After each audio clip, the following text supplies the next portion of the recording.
Welcome to our channel. So இன்னைக்கான வீடியோவில் என்ன பார்க்க போறோம் அப்படின்னா, விச் டு ட்ரஸ்ட், யூடியூபா புக்ஸா? யூடியூப்ல ஒரு மாதிரி இருக்கு, புக்ஸ்ல ஒரு மாதிரி இருக்கு. ஸோ நான் எந்த கான்செப்டை எதுல படிக்கிறது அப்படின்ற டவுட்ஸ் நிறைய பேர் கேட்டிருந்தீங்க. ஸோ அதுக்கான வீடியோ தான் இது. ஸோ ஃபர்ஸ்ட் ஸ்டெப் என்ன அப்படின்னு கேட்டீங்கன்னா, ஸோ பேசிக் வந்து பாத்தீங்கன்னா நம்மளுக்கு என்சிஆர்டி புக்ஸ் மட்டும் தாங்க. ஸோ நீட்ல இருந்து நம்மளுக்கு 85% கொஸ்டின்ஸ் எல்லாமே வந்து டைரக்டா என்சிஆர்டில இருந்து மட்டும் தான் வந்துட்டு இருக்கு. ஸோ நீட் கிளியர் பண்ண அத்தனை பேர்கிட்டும் கேட்டீங்க அப்படின்னாலே என்சிஆர்டி மட்டும் தான் படிச்சேன் அப்படின்றத நிறைய பேர் சொல்லியிருப்பாங்க. ஸோ கண்டிப்பா ஃபர்ஸ்ட் நம்ம புக்கை தாங்க ட்ரஸ்ட் பண்ணணும். ஸோ என்சிஆர்டி ஃபுல்லா கரைச்சு குடிச்சிருங்க. சோ நெக்ஸ்ட் வந்து என்னன்னு கேட்டீங்கன்னா, சோ யூடியூப்ல வந்து நம்ம எதுக்கு யூஸ் பண்ணணும் அப்படின்னு கேட்டீங்க அப்படின்னா, கான்செப்ட் பூஸ்டருக்கு மட்டும் தான் நம்ம யூஸ் பண்ணணும். விச் மீன்ஸ் ஏதாவது ஒரு விஷயம் நம்மளுக்கு புரியல, இப்போ ஆர்கானிக் கெமிஸ்ட்ரியே வந்துட்டு உங்களுக்கு புரியல அப்படின்னா, சோ அதுக்கு விஷுவலா உங்களுக்கு வந்து யூடியூப்ஸ்ல சொல்லி கொடுப்பாங்க. சோ அது உங்களுக்கு பாக்குறதுனால அந்த கான்செப்டை நம்ம ஈஸியா வந்து கிராப் பண்ணிக்க முடியும். சோ அந்த கான்செப்ட்டுக்கு மட்டும் நீங்க வந்து யூடியூப் யூஸ் பண்ணுங்க. பிகாஸ் வேற ஏதாவது டாபிக்ஸ் கொடுக்குறாங்க, இது என்சிஆர்டில வரும், உங்களுக்கு வந்து நீட்ல வரும் அப்படின்ற மாதிரி கொஸ்டின்ஸ் எல்லாமே வந்து அவாய்ட் பண்ணிடுங்க. சோ கம்ப்ளீட்டா வந்து என்சிஆர்டில மட்டும் நீங்க ஃபாலோ பண்ணுங்க.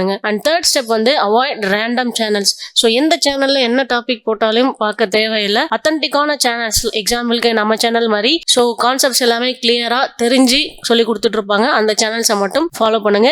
முக்கியமா என்டிஏ பேட்டர்ன் யார் சொல்றாங்களோ ஸோ அதை மட்டுமே ஃபாலோ பண்ண கத்துக்கோங்க. ஸோ ஃபோர்த் ஒன் வந்துட்டு நோட் மேக்கிங் ஃப்ரம் வீடியோஸ். நீங்க ஒரு கான்செப்ட் வீடியோல பார்த்துட்டு இருக்கீங்க அப்படின்னா கண்டிப்பா ப்ராப்பரா ஒரு குட்டி நோட்ஸ் எடுத்து வச்சுக்கோங்க. அப்பதான் அந்த மறுபடியும் அந்த வீடியோஸை நம்ம பார்க்காம அது என்ன கான்செப்ட் அப்படின்னு சொல்லிட்டு ரிவைஸ் பண்றதுக்கு நம்ம கையில நோட்ல இருந்துரும். ஸோ இதனால நம்மளுக்கு டைம் வந்து வேஸ்ட் ஆகாது. அண்ட் ஃபைனல் டிப்ஸ் என்னன்னு கேட்டீங்கன்னா, ஆஃப்லைன் பிராக்டிஸ் தான். ஸோ வீடியோ நம்ம எவ்வளவு வேணாலும் பார்க்கலாங்க. அனிமேஷனோட சொல்லி கொடுத்துட்டு இருப்பாங்க. இந்த சேனல் இவர் இப்படி சொல்லி கொடுப்பாரு, இன்னொரு சேனல்ல வேற ஒருத்தர் வேற மாதிரி சொல்லி கொடுத்துட்டு இருப்பாரு. ஸோ இதை பார்த்துக்கிட்டே இருந்தோம்னா எக்ஸாம் வரையும் நம்ம பார்த்துட்டே தான் இருப்போம். பட் ஆஃப்லைன் பிராக்டிஸ் தான் நம்மளுக்கு கடைசி வரைக்கும் கை கொடுக்கும். ஸோ யூடியூப்ல ஒரு கான்செப்டை பார்த்து குட்டி நோட்ஸ் எடுத்து ஸோ கான்செப்டை கிளியர் பண்ணிட்டீங்க அப்படின்னா நெக்ஸ்ட் டைம் நீங்க அந்த நோட்ஸ் மட்டும் ஃபாலோ பண்ணிக்கோங்க. ஸோ இந்த மாதிரி பண்றப்போ டிஸ்ட்ராக்ஷன் இல்லாம இருக்கும். ஸோ நம்மளுக்கு புக்ஸ் தான் எப்பயுமே மேஜர் ஹெல்ப் பண்ணும். கான்செப்ட்டுக்கு மட்டும் நீங்க யூடியூப் அண்ட் ஆன்லைன் வந்துட்டு யூஸ் பண்ணுங்க. மற்றபடி புக்ஸை வந்து ஃபாலோ பண்ணுங்க. இந்த மாதிரி நீட் அப்டேட்ஸ்க்கு நம்ம சேனலை ஃபாலோ பண்ணிக்கோங்க. ஸோ ஃபோன் நம்பர் கொடுத்துருக்கோம். ஆஃபீஸ் சென்னை மதுரை இருக்கு. ஈஸியாக நீங்க எங்களை கான்டாக்ட் பண்ணலாம்.